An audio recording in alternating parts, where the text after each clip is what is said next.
Welcome to Journey Through Time. I'm Sarah Churchwell. And I'm David Olusoga. And this is the last of our 3 episodes on the strange, surreal, sometimes disturbing history of reality TV. Already at the end. I mean, 3 episodes.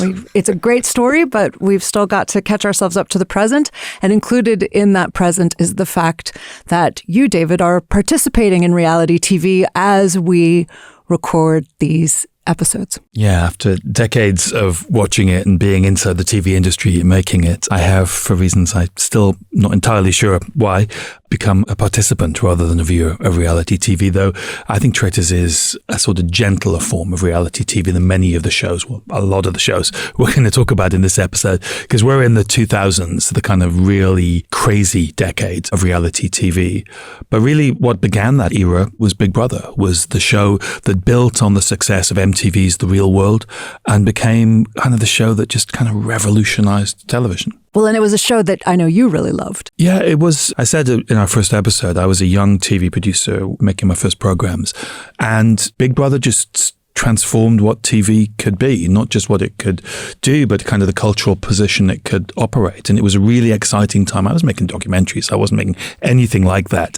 But it was really fascinating being a TV producer at a time when TV was just at the center of the cultural debate. And around television were the tabloids and the magazines and reality TV, and Big Brother, absolutely, most importantly, just meant that it was a really exciting time to be watching television and working in television. We were talking last time about MTV's The Real World and how it all kind of comes out of that. And Big Brother definitely has its DNA in The Real World. That makes it so much more extreme. Well, and one of the things that it does that changes everything is that we were talking last time about how The Real World worked out how to gamify aspects of its own drama.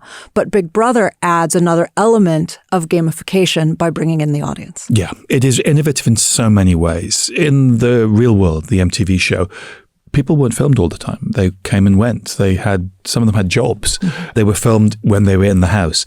In Big Brother, you were in the house for 9 weeks. And I think it was 9 weeks when it began. You were filmed 24 hours a day. There was no escape. The only way out was to win or to be evicted. And each week, 2 people were nominated for eviction. I mean, everyone knows the rules. I don't know why I'm explaining it. But it was, that elimination element was absolutely electrifying because it did something new. It meant that you weren't just watching this supposedly real drama, real people having real conversations, real interactions.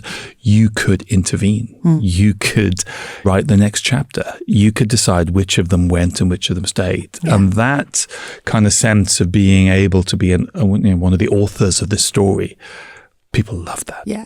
And authors in many aspects, because you're controlling the characters and you're controlling the plot. Not to a total extent, but as you say, you're having an effect in it. You're pulling levers. But it also, one of the things that it led to was that it created, I don't know what the right word is, it's not really a feedback loop, but it created all of these like feeder shows, because when you get kicked out of the show, then you would go on to another show where you would talk about the process of being kicked out. And so then you were backstage, but on stage, but backstage, but on stage. And this constant sense that it was just a revolving door of being on camera. And it created all those shows where people would sit around and commentate on the show that they had just watched. Yeah. So with Big Brother, it was on the couch. And I had genuinely forgotten this, David. I had 100% really forgotten this about myself. But when you sent through your notes, I was reading it through and I was like, oh yeah, Big Brother. I didn't really have a relationship to Big Brother. And then I was like, wait, yes, I did. I did Big Brother on the couch for like a season. I watched Big Brother and I sat on the couch and was one of the critics commentating on it. Oh, really? Yeah, I was. I didn't know that. Yeah, because I didn't remember it until like yesterday. That's somewhere in an archive. Yeah, I'd love to hear what you said. So, oh my God. Well, the only memories I really have, so it was 2008. It was season 9 was when I did it. And the main thing I remember is the producer saying to me, you can't say that. And then me being like, well, I want to say, and they were like, you cannot say that. And I was like, well, can I say this? They were like, nope. So, because I kept wanting to say these people are narcissists. These people are when these people need help, get them a therapist. And they were like, nope. So I was not asked back. So you were there as a sort of a cultural critic? Yeah. Or, yeah. So basically I'd watch the episode and then we would sit on the sofa with Davina after an eviction. It was not ejection, eviction. See, it really. And then there were a couple of other people. They always had a psychologist on. There was one who said that she could read body language. There was loads of kind of fake dubious analysis of people's body language. I'm afraid I was a little dubious about that woman I was on the sofa with. And then the host of Big Brother, who was Davina McCall, was also hosting that. But that has again spawned, this whole, Traders has it too, doesn't it? There are these like after shows. Uncloaked show album. Going on it soon. You'll be going on that, right? And so somebody like me will be sitting on the sofa having a chat with you about it. David, he's terrible. It's so awful. So glad they kicked him out. I didn't know you commented on that. That's amazing. It's so funny. But for me, it's funny that I genuinely didn't really remember it, which says something. But it gives you a certain insight into the production part of it, because I say the producers were telling me to a certain extent what I could and couldn't say. Now, that wasn't so much because they wanted to script me as they wanted not to get sued by what was coming out of my mouth, which I understand. But it at least gives you some sense doing that of how confected the whole thing is. Yeah. It was a show that just turned up the volume on everything that had existed in the past. The fact that there was no escape, the fact that there was constantly games and challenges. They had to try to win these challenges in order to win their shopping budget for the week, to see whether they were going to have enough food and enough alcohol. The idea of the diary room where you would record you'd be asked questions about your views on other housemates. All of that, taken from earlier shows, but the volume turned up more and more extreme. And that idea that you slept there, you were filmed 24 hours. There were cameras in the toilet. There was no escape. That idea of kind of surveillance as entertainment, that felt really, really new. And it raised kind of loads of questions about the ethics, about the excesses of television. But it also, Big Brother did something else, which wasn't that obvious if you weren't in TV, which is it transformed the business model of reality TV. Each week, the housemates voted for 2 of their number to be up for eviction, but the decision was made by the public. Really exciting, get to be involved in the story. But you made the decision as a member of the public by voting on an automated telephone line, and they were at premium rate. Yeah. So the money that was coming from Big Brother for the first time for the producers wasn't just through advertising and through whatever, their normal business model was. They're directly making money from audience interaction. Yeah. It's like discovering a kind of new planet. You get all of the traditional money. You're getting huge viewers. You have all of the money coming in from advertising that every other show has, but you have this other revenue stream. And the amount of money is enormous. For one eviction, 8 million votes were cast. People have made comparisons between the number of people who voted for Big Brother evictions and the number of people who were voting in European parliamentary elections. There were always kind of low turnout. But, sometimes there's more people voting on a Big Brother eviction than there were voting for the European Parliament. Mm. Well, you can vote multiple times, to be fair. Yeah. So, well, more votes cast, I should say. So more votes cast, but one person could vote 100 times if they were, particularly keen on getting somebody out. And what we think happened was that people were more likely to vote against someone than for someone. You were voting for the person you wanted to kick out rather than the person you wanted to kick in. So it's kind of, that's a bit uncomfortable. The more powerful motivator was disliking someone than liking them. But we've learned that with social media after reality TV, haven't we? That's another conversation. But we know that what drives engagement tends to be dislikes and anger. And we've talked about that before. And you can see that. You can see some of the tendencies which are going to become obvious once we enter the social media age. You can see that in the voting patterns for these reality shows in the 2000s. So fairly obviously, as you say, that you've created a new revenue stream. Everybody's got dollar signs in their eyes. It's, cha-ching. You can feel the money pouring in. But we were saying last time how there's also, therefore, a pressure to innovate or to appear to innovate so that you've got the next coolest thing. Yeah. So TV loves what's new. A producer friend of mine calls it neophilia. Anything that's new is exciting. And so you couldn't go, well, here's our version of Big Brother. You had to go, here's our version of Big Brother that has this element or that element, that does this thing that's new, this thing that is shocking. And so the temptation to not just be innovative in how things are made, not just be innovative in the technology or the creativity, but to be innovative by crossing boundaries, by breaking through ethical walls was there. This was the place to be to make money if you were a TV producer or a production company in the 2000s. And that temptation to just push and push and push at the boundaries created some of the most exploitative and disturbing reality TV that was ever created. Well, that's the word, right? Exploitative. And it's a word we haven't really used yet. We've been talking about the ethics, but of course that is the question, is to what degree are people being exploited? It's interesting because when I talk to younger people in television, they are shocked that any of the shows of the sort of the 2000s were made. And there's lots of kind of young influencers on YouTube reviewing these shows, and they are genuinely appalled at how transgressive and exploitative I mean, I guess were. that's good. It is good. I think it's a really, really good sign, but it also shows just how bad things got in the 2000s. And just 20 years ago. Yeah. I'm paid to watch some of this stuff. You might, if you're lucky, have missed some of these shows. So I'm going to go through some of the lowlights of the 2000s. I'm not a big reality TV fan. I will confess that now. So I'm probably not aware of them. So hit me, David. Well, let me know. I'm going to start with a show that, I was saying it's hard to believe these were made. In 2004, Fox started making a show called The Swan. The presenter described it as the most unusual competition ever devised for television. Unusual is not the word I would have used. The contestants were all women who had come to feel unhappy about their appearance. And they were described in the script as, quote, average-looking women. So the show should have been called Ugly Duckling. That's what they're doing. They're looking for, quote unquote, ugly women that they can turn into a swan. And one of them will become... Only one? Yeah. Oh, the rest of them stay average. It's even more disturbing. Nice. It's really bad, Sarah. We're going to a really, really bad place because they interviewed their parents and their husbands. In one of the interviews, they selectively edited a husband to say that his wife. So he said his wife was an average-looking woman. The reasons why these women might have been unhappy with their appearances or being told they should be unhappy with their appearances, all of those societal pressures, that was not the issue. That was not the concern of this show. Yeah, possibly a husband telling you that you're average looking might have something to do with or not feeling great about yourself. Or manipulating the most important person in your life to say that or to seem to say that. Okay, this is where it gets bad. That wasn't bad? No, this is. Oh, dear. The contestants, 2 per episode, then went through 3 months of work with personal trainers and therapists and dentists, and they underwent actual cosmetic surgery as part of the show. Okay. Yeah.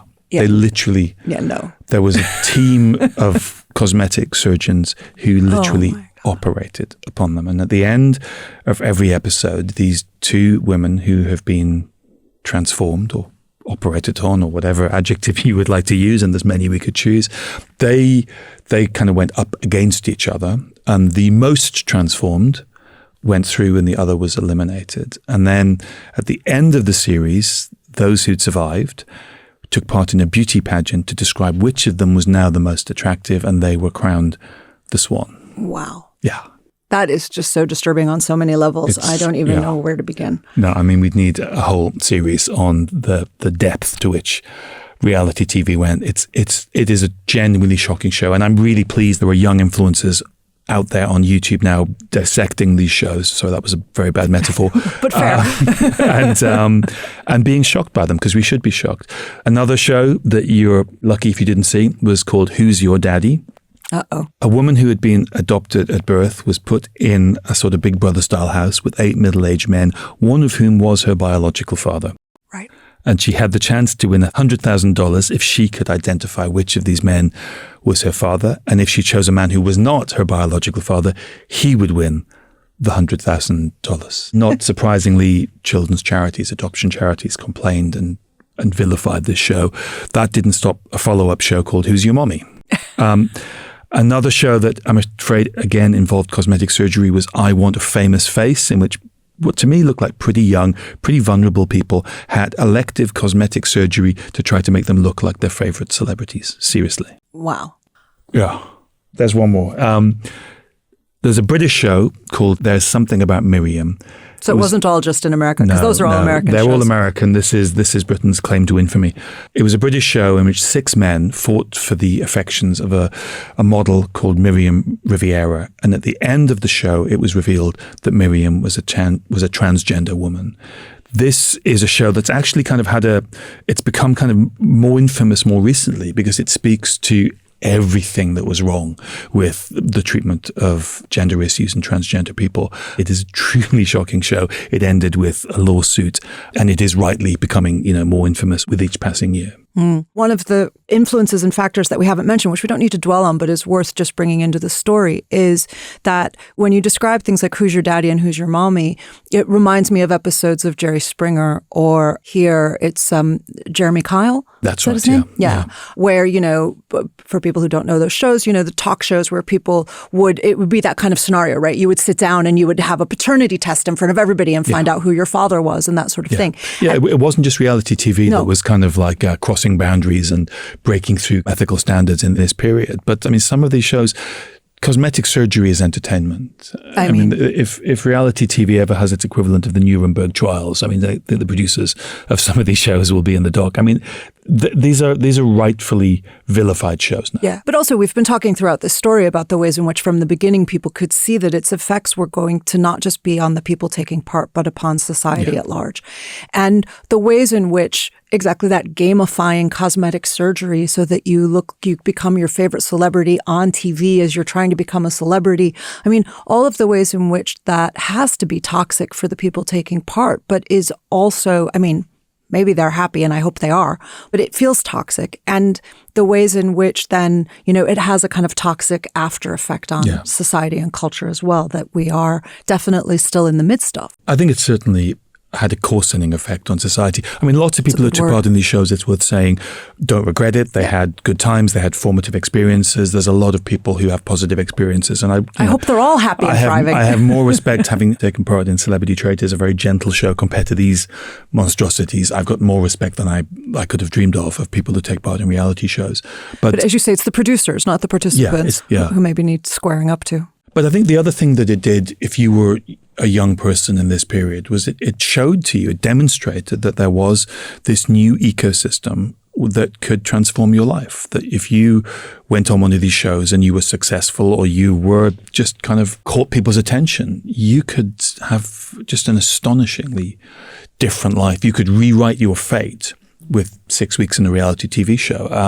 And this was a period when the tabloids in Britain and America were still really, really powerful. We haven't yet got social media, but we have this kind of media ecosystem where reality TV creates this constant parade of new ready-made celebrities, and they can then monetize this new form of fame in the tabloids and in the magazines. And they really kind of worked as a team. The most famous, I think, person in the British experience is Jade Goody, who was just became an enormous figure, and in some ways a sort of remarkable and courageous, but also somewhat tragic figure because she had such a short life. But she was somebody who was both vilified and just adored because she just burst onto people's screens in Big Brother. She was kind of mocked and she was criticized. She was seen as everything that was wrong with kind of working class, Blair's Britain in that period. But she was also somebody who was seen to be authentic and herself in a way that millions of people absolutely adored. She was an incredible figure. Yeah. I had just moved here at that point. And so that was one of my kind of first big cultural phenomena living in Britain was Jade Goody on Big Brother. And I learned so much about class attitudes watching the reaction to that woman, because the differences between class attitudes in America and Britain are very complicated in ways that Americans who first come over here, in my experience, don't always appreciate. And I got a master class in actual British attitudes to class, watching the complexity that you were just describing. It was not a straightforward relationship, but it was all about her class and her gender. It was both of those. And she did cross all kinds of boundaries. Well, this was a period when that horrible word chav was emerging. I was just thinking about that word. That was the form of prejudice that was kind of acceptable. And there was Vicky Pollard on Little Britain and making fun of working class people, particularly young working class women.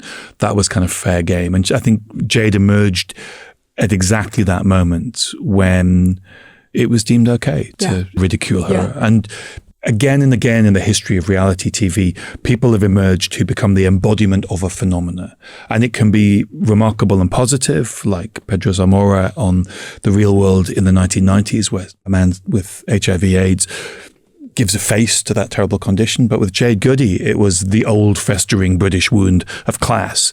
And she became a face of what many people felt it was okay to attack. Yeah. He was a young working class woman with a very, very difficult background, not an easy upbringing, not a great deal of money in her upbringing.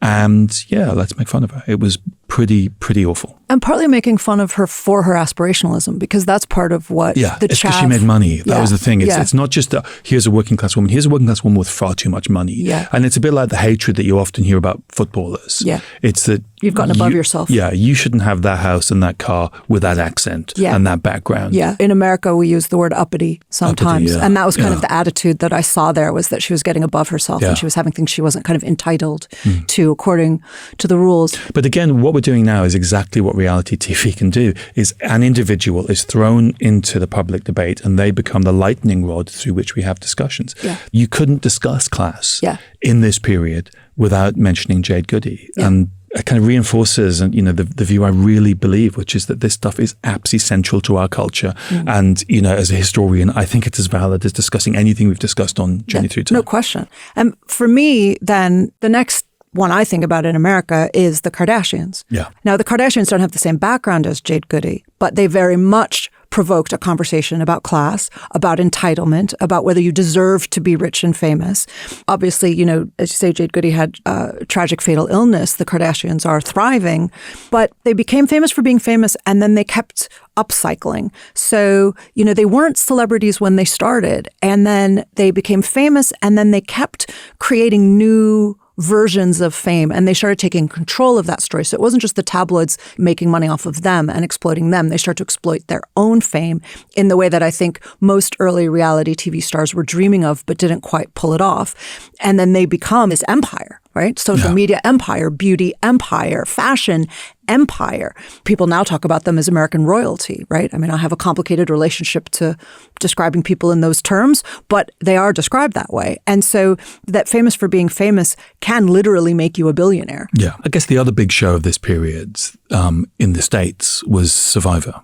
I used the word juggernaut last time to talk about this show, and Big Brother, right? These are the big ones. So in America, Big Brother didn't take off in the same way.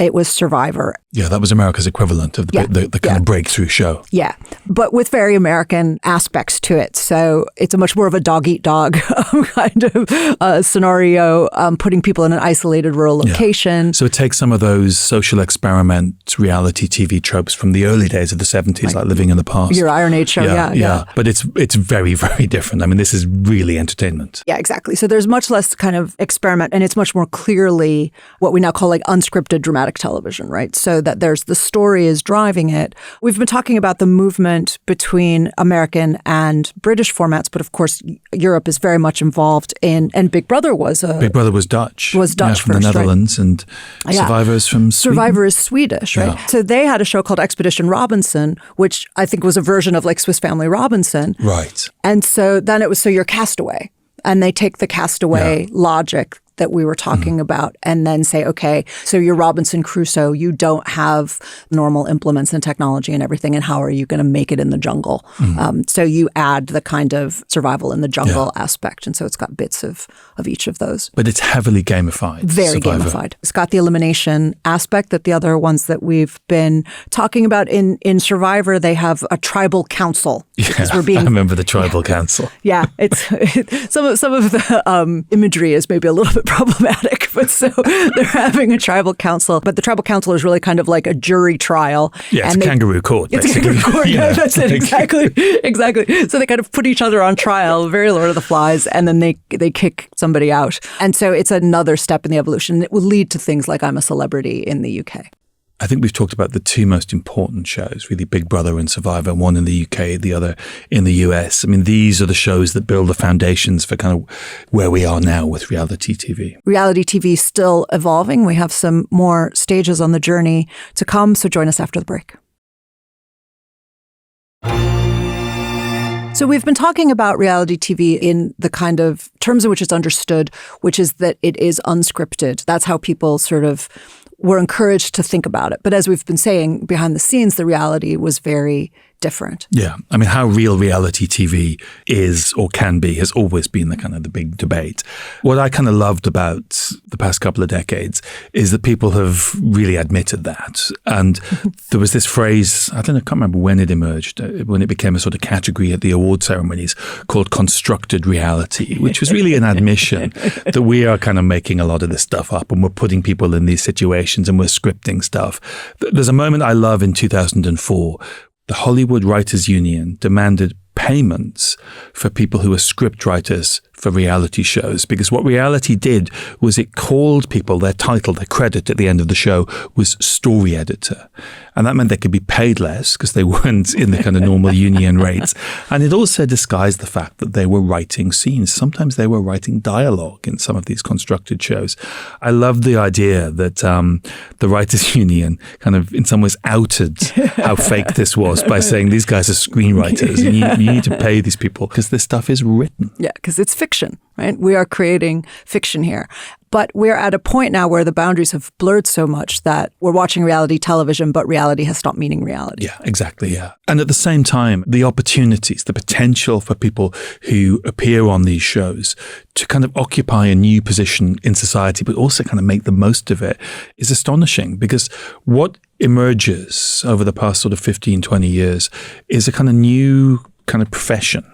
Where people are professional reality TV players. If you watch the American Traitors, it is unrecognizable from the UK show because these are not ordinary people. These aren't, I mean, we use a terrible phrase in television. I'm always embarrassed to say it because we have the celebrity version of Traitors and then we have what we call the civilian version. People in television I've always been uncomfortable with this, and I've said it myself.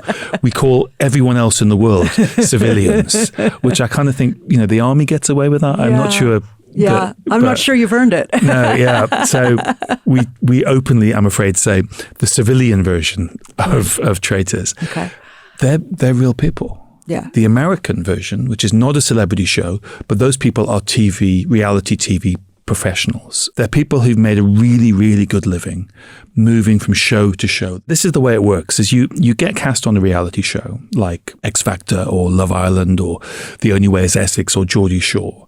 If you do well enough, maybe you make the final, maybe you have a clip that goes viral, maybe you do something incredibly outrageous that ends up in the tabloids, then you can graduate from one of those shows to shows that are called reality shows, called celebrity reality shows. But what they really mean is that they are shows from people who are celebrities because of reality TV. So it's a meta-reality show. Yeah. But like those kind of entry-level shows, they're like kind of passing your A-levels.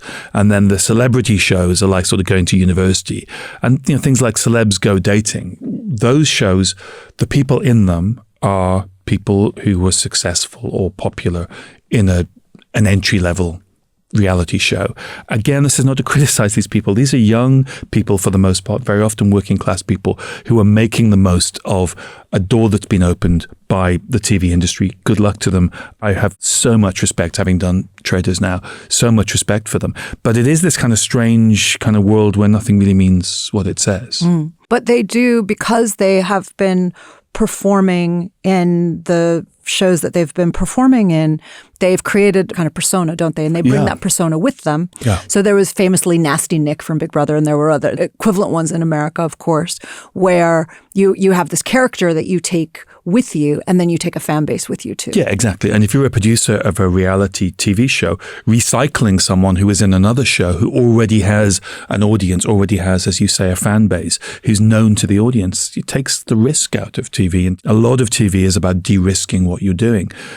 If you were a villain in one show, you've got a personality. It's a bit like pantomime. You can sort of take it to the next show. You know who to boo and who to cheer. Yeah, but it creates this kind of job where being supposedly yourself on a reality show isn't a kind of one-off experience. It becomes a profession, and there are enough of these shows that you can do that for years. And then on top of that, you can do all of the other things, all of the magazines. It's like a multiverse. Yeah. You're basically, you're doing your own version of X-Men or Star Wars or whatever. You just go from storyline to storyline. Yeah. But it creates this world where reality doesn't mean reality and celebrity doesn't mean celebrity. both of those things are also transformative in their effects. So what we understand celebrity to mean is changing as a result of this, and what we understand reality to mean is changing as a result of this.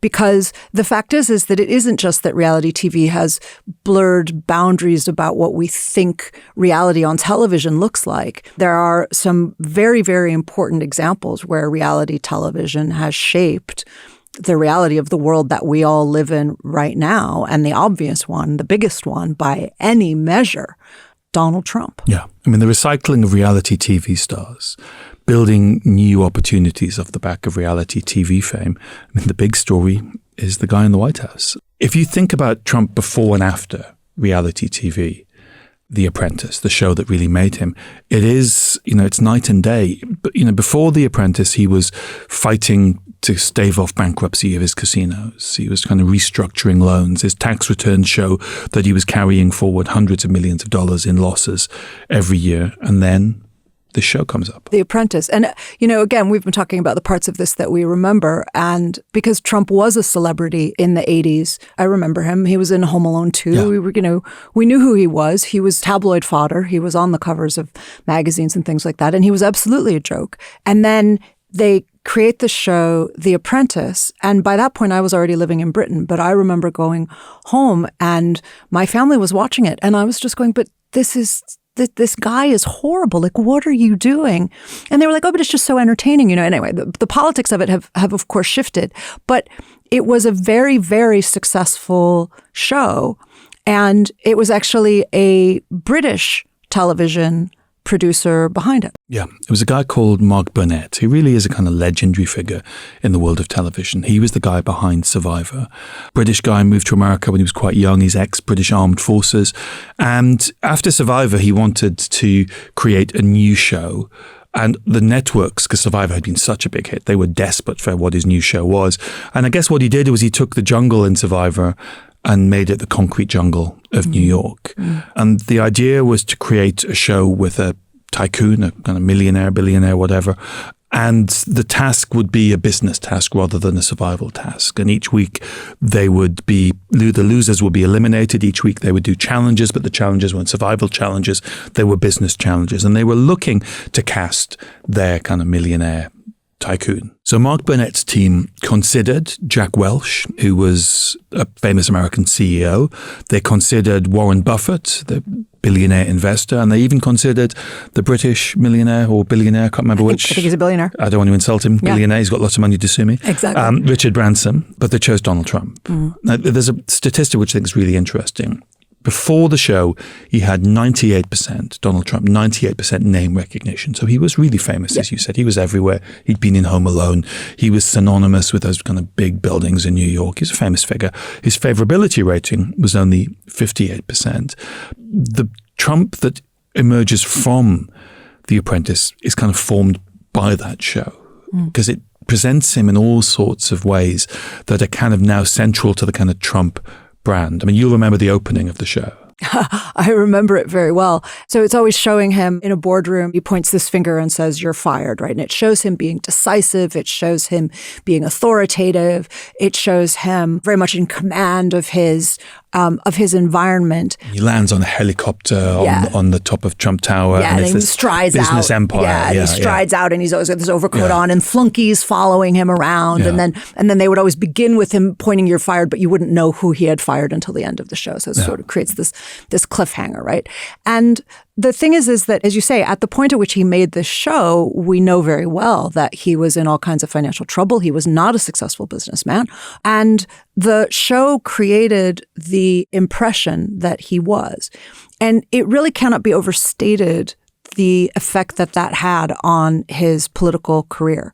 Because when he was running in 2015, 2016, I remember reading over and over and over again and seeing interviews with people who were supporting him and voting for him. And they kept saying over and over again, he's so successful. Yeah, because he's a businessman. It's because he's a businessman, because he's such a successful businessman. That's what the country needs. And they absolutely believed the confected reality that Mark Burnett had constructed. And that's why we've been talking about the ways in which manipulating the audience in reality TV is as important as manipulating the participants. And in this case, Trump is not being manipulated in The Apprentice. He's manipulating. He is presenting the image that he wants to present, and he is convincing the world, certainly the American people to a great extent, that he is this image. And he's learning some very, very important skills. Yeah, because it's not just that The Apprentice created the Trump brand. It's not just The Apprentice changed how Americans saw Donald Trump. It also very clearly changed Trump enormously. He had 14 seasons as both the presenter and one of the executive producers of one of the most successful shows on American television. That is a deep dive for a long time. That is a decade understanding how the media works, how television works. And I think a lot of people who've written about Trump would say The Apprentice is what allowed him to develop this seemingly instinctive sense he has now to understand how narrative works, that you can gain attention, you can win engagement through conflict, that people like this idea of decisiveness, of drama, of people being kind of kicked out or brought in.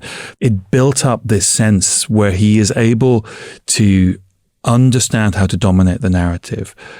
But also, he talks like a TV exec sometimes. Most of the time. Yeah. He's obsessed with viewing figures. He is. His current attempts to shut down the late night talk shows, he doesn't just say, well, I don't like these people because they say horrible things about me. He says, oh, their ratings are terrible. Yeah, And no one's watching. But the most amazing moment for me was that hideous scene with Vladimir Zelensky in the Oval Office when he was humiliated, the leader of a nation that's been invaded, when they were tearing up what feels like the basis of the NATO organization, the peace that's been brought through NATO. When humiliating a man who was fighting for the life of his country in the Oval Office, what Trump said was, this is going to make great television. It's so instinctive. It's so deep in his psyche. When he talks about how many people turn up for his inauguration, it's another way of talking and thinking in the terms of viewing figures. Yeah. But it's also, I was going to say the endpoint, but who knows how it will keep going. But it's the endpoint so far of that insight that people like Margaret Mead and Baudrillard had at the beginning, which is with An American Family in the 70s. At the very beginning in the 70s, saying that this is consequential because it's changing our ideas about reality. Yeah. And so it's not just changing our ideas about television. And now we have a man in the White House who is, as you say, creating political outcomes in order to make great television, changing the world so that it will be more dramatic TV and he will get the viewing figures that he wants. And that is what is driving the political reality of the globe right now, not just of the United States. Many of Donald Trump's most loyal supporters, when they're asked what it is they like about him, they will say he's authentic. And it's this idea that this confected, inauthentic image created in the fake, fabricated world of reality television. By a British producer.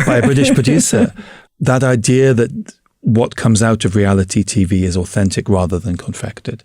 That is so powerful. The idea that image of Trump getting off the helicopter, pointing and saying you're fired, that speaks to an authenticity, shows, the incredible power of reality TV. This is why also, for me, the biggest ethical question that reality TV raises and that we've been grappling with through the story is about the manipulation of the audience, not the manipulation of the participants, because that's a limited pool of people. But you're actually manipulating now without knowing what the consequences will be. You start manipulating audiences and you can't game out where that's going to take you. But it turns out where it's going to take you is Donald Trump in a second term in the White House, tearing up NATO because it makes good television. I think one of the reasons that TV gets a free pass is because these issues about reality and authenticity, those debates are now focused on social media and on what happens online. And the fact that it was the TV industry, which kind of seems like an old legacy media, that actually has been the big disruptor to the idea of what's real and what's fabricated, what's authentic and what's fake. I think we're given a free pass when actually I think TV's got a lot to answer for. And I'm at TV gatherings, and I do like to remind people that it was our industry that created Trump as he is, created the image of Trump that he has now managed to use to win power twice. There are a lot of people who think Mark Burnett specifically has a lot to answer for. Questions about what people on that show saw and didn't see and participated in and didn't participate in that I think are legitimate questions, and that, because it is shaping our political reality. These are important questions. But playing with reality it is a dangerous thing. The reason why the word ethics and reality TV have always been connected is people have understood there is a danger with this. I mean, I think about where we are now, and I think about the Soviet Union. I mean, the Soviet Union really collapsed because of its dishonesty. It couldn't be honest about itself. It came to be defined by its secrets and its lies. It's a dangerous thing to mess with reality. Reality TV has done some amazing things. It's created some astonishing figures, some astonishing moments. But we are kind of, we're messing with something really, really fundamental.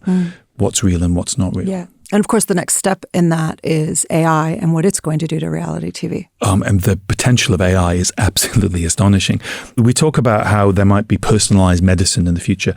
There could be personalized reality TV, because the issue about editing and the costs of filming, AI can edit these films, can edit television almost instantly, and it could edit it to individual proclivities and prejudices. So you like conflict? Well, let's make a version of this show for you personally that's based on your viewing habits, based on what we know that you've clicked on.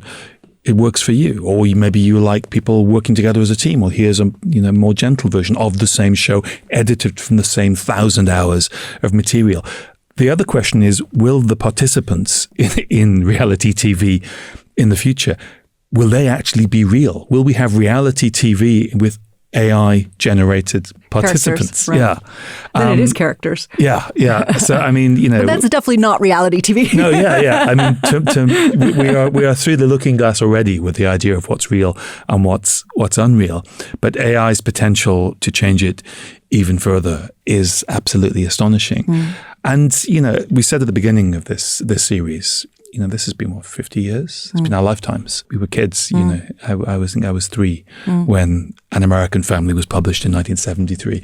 In our lifespan, we've gone from a sort of tentative, stuttering experiment, I wonder whether this will work, with all of the sort of worthiness of fly-on-the-wall documentary, to the most kind of openly constructed unrealities, being some of the biggest shows on television, that politicians can remake themselves or make themselves from these shows, that people who have appeared on these shows have not just the potential to make money, but to gain power. And the most powerful man on earth being a graduate of one of the most successful reality shows on earth. Yeah, it's pretty much the proof of the proposition, isn't it, right there? The current debates we're having about AI seem to me, they also apply to reality TV, which is that a lot of people hope, it might be wish casting, but that the effect that AI is going to have, at least in part, will be that the people who can do this themselves, who can do it organically, who can do it authentically, to go back to that word that we've been using, that reality will become all that much more important. More valuable, yeah. We'll know that so much is fake that we'll really increasingly value authenticity. I think the other thing to say, as we get towards the end, which is that there's a lot wrong with reality TV, but I can't get away from the fact that it's created incredible moments when we've had debates about issues that we've struggled to relate to through other forms of media. It's also created some amazing cultural figures. I mean, I think, Alison Hammond, I think, is one of the most brilliant figures on British television. And she came from Big Brother. I don't believe my industry, which is not the most open and diverse, would have found someone like Alison Hammond had it not been for reality TV. In the States, there's Kelly Clarkson. Who won American Idol and has become, an incredibly popular singer, recording artist. She's won Grammys, she's won Emmys, but she's also now a talk show host. So she has an incredibly popular talk show. And there's Lauren Conrad, who was on MTV's Laguna Beach. And she's a fashion designer. And an author. Yeah. And Nadia Hussain, one of the most beloved. We haven't talked about Bake Off yet. Yeah. I mean, that's a transport. There's so many shows we haven't talked about. Exactly. We'll be here for months. But that's a British export that's bigger. It's just a really interesting one because the British version of Bake Off is bigger in America than the American version. Yeah. There's something about the Brits and cakes. It's coziness. All of these figures have been sort of had their careers launched by reality TV, and there are moments, there are issues, there are discussions, there are kind of brilliant cultural figures. So you have to kind of weigh. I know. I love Alison Hammond. Yeah, I know. But would I let Alison Hammond live in obscurity if that would have saved us from Donald Trump? Hammonds. I'm afraid, Alison. I'm sorry, Alison. I enjoy watching her very much, but I would take Alison in obscurity if it would save us from Donald Trump. But it doesn't balance out in the scales. But I take your point. It's important to remember that, for all of these ethical debates, sometimes this stuff can be kind of magical. Sometimes it can create incredible moments and it can bring to public prominence really remarkable people. Yeah. So you've been thinking about all of this since you took part in Celebrity Traders. As we've said, it is unspooling as we speak. But of course, you filmed it a little while ago. That's right, yeah. So what has participating in it made you think about differently? How has that made you look at it now? Well, I said at the beginning of this series that I'd been asked to do other shows. I'd always said no. And Traitors is such a special show, such a loved show, that if I was ever going to say yes, it was going to be for this. What's it taught me? It's taught me that it is really much harder than I thought it would be. And you're a producer. You know how TV works. Yeah, I know how TV works. And I thought... Did you go in there thinking, I'm a producer, I'm gonna nail this, I got this? I thought it would be more of an advantage than it was, if it was any advantage. I underestimated the psychological effects of being filmed all the time. I underestimated the psychological effects of just being taken from your life and, put with amazing people in this amazing opportunity, but you're still kind of taken from your life. They really take your phone away and stuff, don't they? Yeah, I mean, I'm still stroking my phone and people say, I turned off my phone or I, stepped away from technology and it was wonderful. I was almost in tears when they gave me my phone back. I missed it terribly.